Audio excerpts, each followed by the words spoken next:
I began tucking my son into bed and he tells me, "Daddy, check for monsters under my bed." I look underneath for his amusement and see him, another him, under the bed, staring back at me, quivering and whispering, "Daddy, there's somebody in my bed." I saw a grinning face stare at me from the darkness beyond my bedroom window. I live on the 14th floor. I just saw my reflection blink. I had mannequins delivered and they arrived in bubble wrap. I've just woke up to hear popping. My wife woke me up last night to tell me there was an intruder in the house. She was murdered by an intruder 2 years ago. The last man on earth sat alone in a room. There was a knock at the door. She went upstairs to check on her toddler. The window was open and the bed was empty.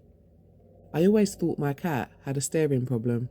She always seemed fixated on my face until one day when I realised that she was always looking just behind me. A girl heard her mum yell her name from downstairs, so she got up to head down, and as she got to the stairs, her mum pulled her into a room and said, "I heard that too." In all of the time that I've lived in this house, I swear to God I've closed more doors than I've opened. I woke up to hear knocking on glass. At first I thought it was the window, until I heard it come from the mirror again.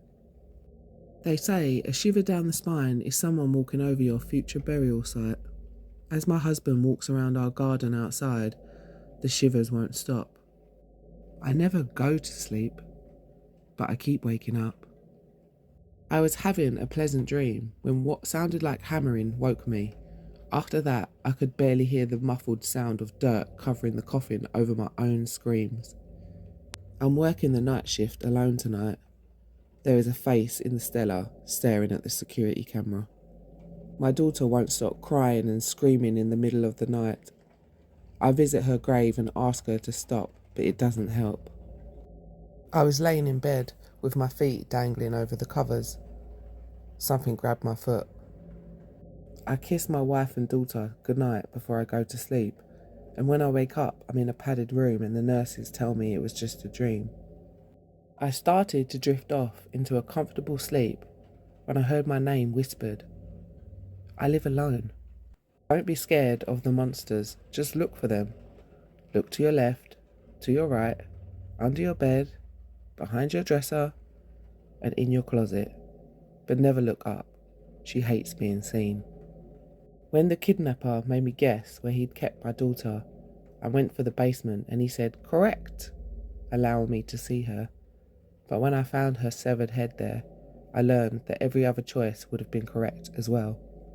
I can hear 1 year into the future. Today the noise stopped. The driver wasn't very chatty, so I checked my phone. "Hey, it's your Uber. I'm outside," said the message. While tidying my laboratory, I came across an unfamiliar notebook and opened its first page. Warning, the subject still thinks he is the scientist. So it turns out you can feel everything that happens to your body after death. I suppose I should feel flattered my husband still finds me attractive after all these years. I was born blind, but was lucky enough to have a mother who took care of my every need. Imagine the betrayal I felt when a stitch slipped and a ray of light hit my eye for the first time. I told my daughter there was no monster in her closet as I picked her up and told her she could sleep with me tonight. I figured that was the safest way of getting her out the house without him realising I saw him. As I woke up in the middle of the night, I heard Alexa speak. "Okay, the security alarms have been disabled." The people of the town say a monster lives in the woods, but I'm the only one who lives in the woods, and I have seen no monster. "I've missed you so much," I whispered as she removed her clothes to take a shower. Watching her through the binoculars was painful, but at least I'd found where her new house was. I framed the first letter I got as a police officer from a woman thanking me after I'd supported her through her daughter's suicide. I passed it in my hallway every day for nearly 8 years before realising the handwriting was the same as the girl's suicide note.